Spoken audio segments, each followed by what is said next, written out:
Hello, my name's Travis Bradway and I'm John Lore's editor, and in this short video I'm going to show you how to use the appointment schedule so you'll be able to go on, add any new appointments that you might make, and also look to see what other appointments he has throughout the week as you're scheduling so you don't overlap his appointments.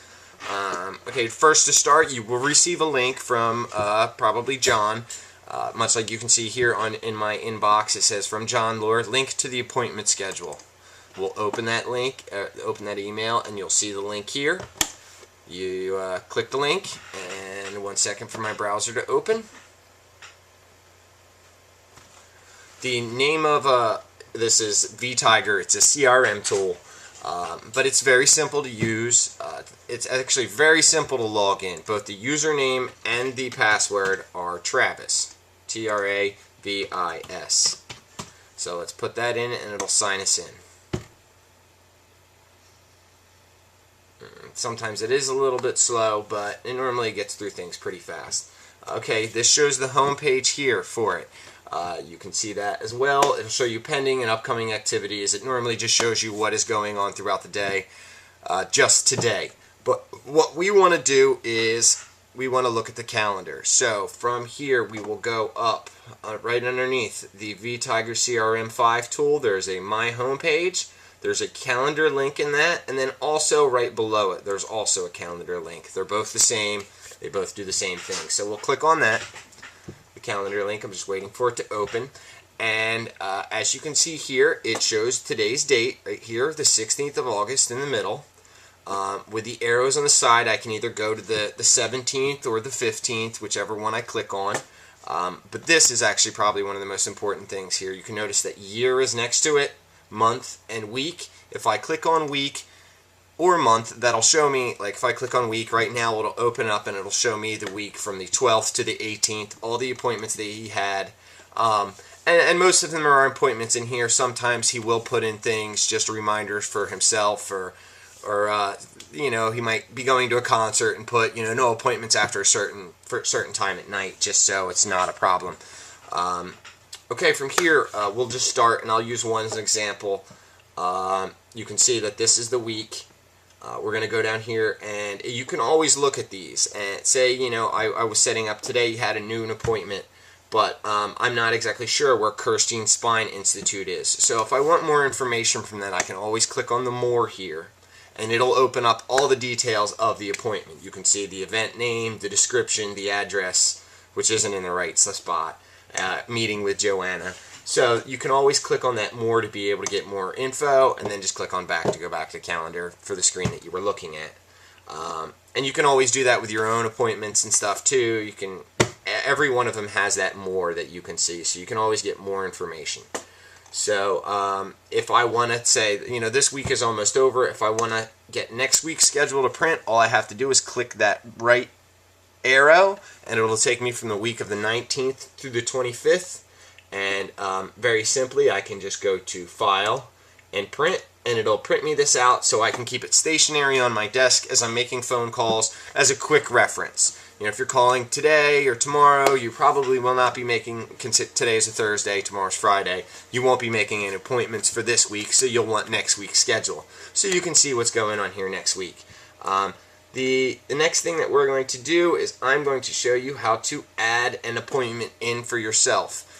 Right here in this normal screen, you can see it over here, there's an add. Normally this drop down menu will not be here, but I already touched it, so it's brought down. What we're going to do is we want to add a meeting, so we'll click on meeting, and that will bring up an add event type right here. What I'm going to do is just the test, but I will show you that it's been put into the system. So a meeting, we're going to say meeting at Dr. Bradway's, just as the title. Or you might not want to put meeting in there, but you can just put, you know, Dr. Bradway's foot and ankle, just an example. In your description, one of the first things that you're going to need to do in this description is you're going to need to put appointment made by. Now I am Travis, so I'm just going to put that in here, but always make sure you put your name in this so we know it makes it easier for us to follow. If something's screwed up and we can't find the place or we can't get a hold of them, we know who made the appointment, so we can call them. And it also helps us keep track of who made the appointment, so when it sells, we know who to write a check to. So what we're going to do is, after, we have that in here, but there are a few other things that you're always going to need to put in the description. The first one is the person that you're meeting with. Very rarely will you be meeting the doctor, so you want to put meeting Joanne, just in as example, and their website, www.drbradways.com, so that we can always glance at their website, see exactly what they do, and it makes it easier because we can just click on a link here. From there, we're going to need to put in the location, which is the actual address. John usually GPSes most of his appointments, so this is very nice because he can just copy and highlight and print it out or whatever he needs to do. So we'll just put an address in there.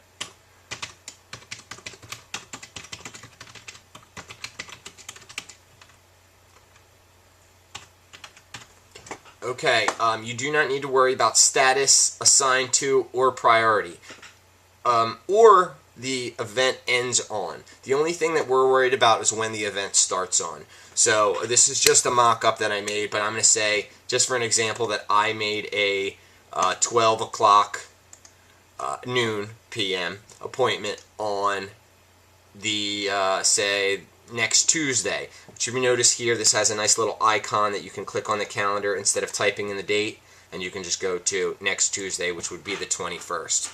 The only other thing after that you have to do is hit add.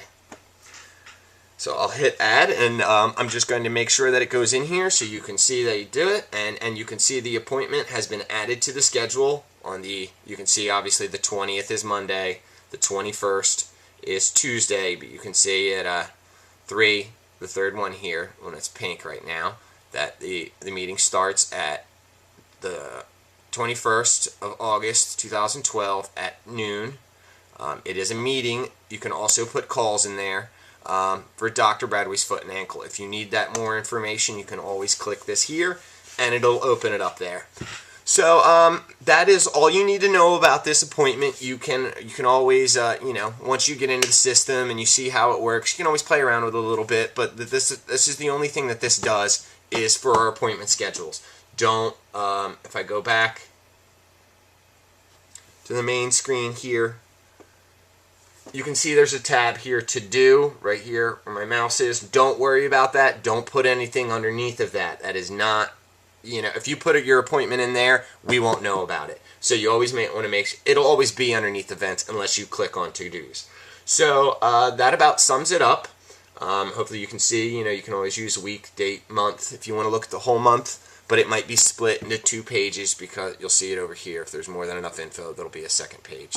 So, yeah, that sums it up. There's everything that you need to know to be able to add your own appointments in or print out a list for yourself. You can always leave this on a tab as your computer so you can reference it back and forth. We do recommend, too, that if you see he's got an appointment in here at 1 o'clock, try and leave an hour and a half in between them so he has time for travel, unless you know that appointment is in the same area as his other appointment. Basic stuff. You can always go on here and get the address and MapQuest it so that you know.